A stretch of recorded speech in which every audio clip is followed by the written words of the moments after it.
Hey everyone, it's Les from Comfortable Shoes Studio, and this is another episode of Art Making, and I'm talking about thermal printers today. So, in the video that is playing as you are listening to this, I am struggling to get into a box. I got my hands on some thermal imaging paper usually intended for an ultrasound machine. Um, I wanted to test this out and see how it would print in my FOM Memo printer. That is the brand that I use. I also use a brand called Picdiic for a variety of reasons. So I think in the future I'll do a much more in-depth video about thermal printers because this is just going to be super overview. So thermal printers, print like a receipt. The same as those instant print cameras I did a bunch of videos about before that just spit out a, quick little black and white image. Thermal printers do the same thing. They hook up to your phone via Bluetooth. There are thermal printers that you can hook up to your computer or a laptop if you want to. Um, I could attach this, put my thermal printer onto my Chromebook if I wanted to. Anything that can use the FOM Memo apps can print via these printers. I don't do huge like giant documents with them. I primarily use these to print photos and for common placing. So a lot of text from the notes that I take in my notes notebook on my Kindle. I also snap a lot of photos of the stuff that I'm reading to commonplace into my Everything Everywhere journal. I'm not going to go into huge detail on commonplacing here because I've already done a video about it. I'll link it somewhere. I probably won't get it accurately in the video, but I will link it somewhere in the video. Um, so yeah, I use this for commonplacing because for me, handwriting everything is tedious, and this is not. This is fun. So I do photos. I take photos on my phone, and then I will print them via this.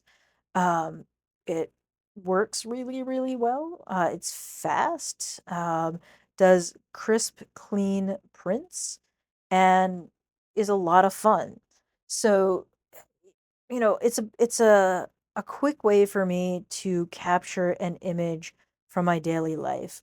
Um, I've done a photo a day challenge with one of these printers and one of my thermal cameras before, and it's just a really great way to get a good crisp image that I can put into my art journal and then I can manipulate with either alcohol inks or acrylic paint. You can use the gel plate. It doesn't work awfully well on the gel plate depending on the paper. This paper that I'm currently spooling into its own roll um, does not would not print well on a gel plate because it's too plasticky and the acrylic isn't going to stick to it well while it's wet. You could brush acrylic paint or acrylic inks onto it and that would work well. Posca pens would work on it well. Any acrylic paint marker is going to work on it pretty well. So a great deal of potential for manipulation with this stuff. Um, and for me, the thermal printer is just a quick way of printing up either words or images that I can use in my art journal. Um, now, um, yeah, the phone memo that I have in this video is the FOM Memo for, I probably should have grabbed it before recording.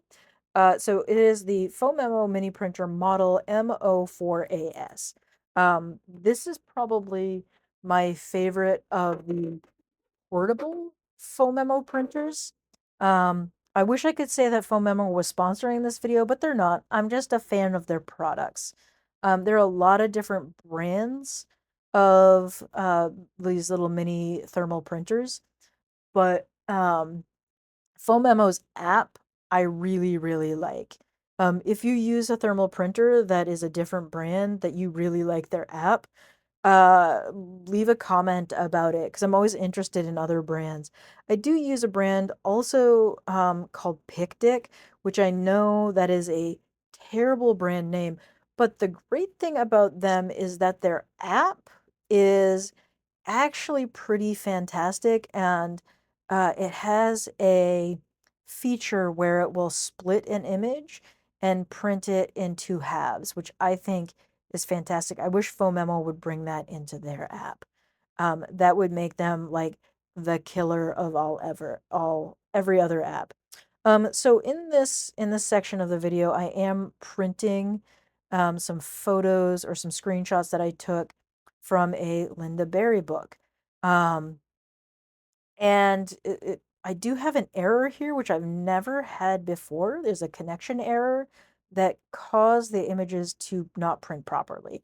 So I'm going to tear this off and then I will reprint it um, so that it is proper. So anyway, as you can see, it printed that off pretty quickly, and it looked really crisp and clean.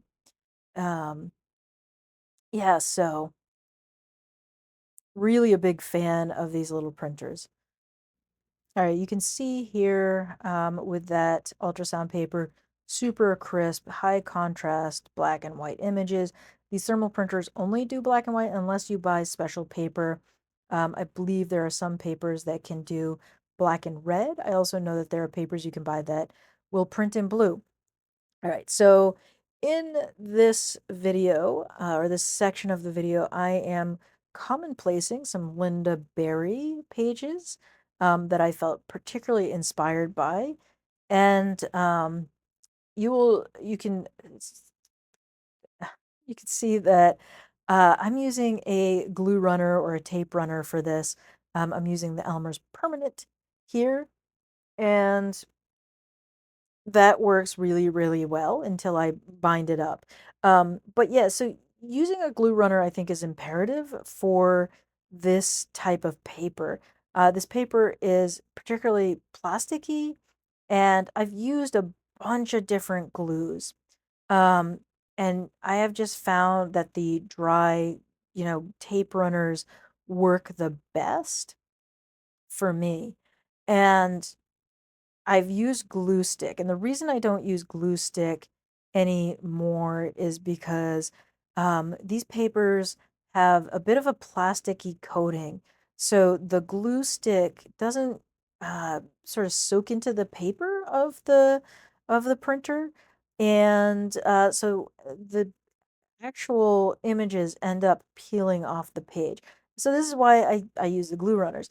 But you can also use a liquid glue. I've used the Tombow Mono Aqua.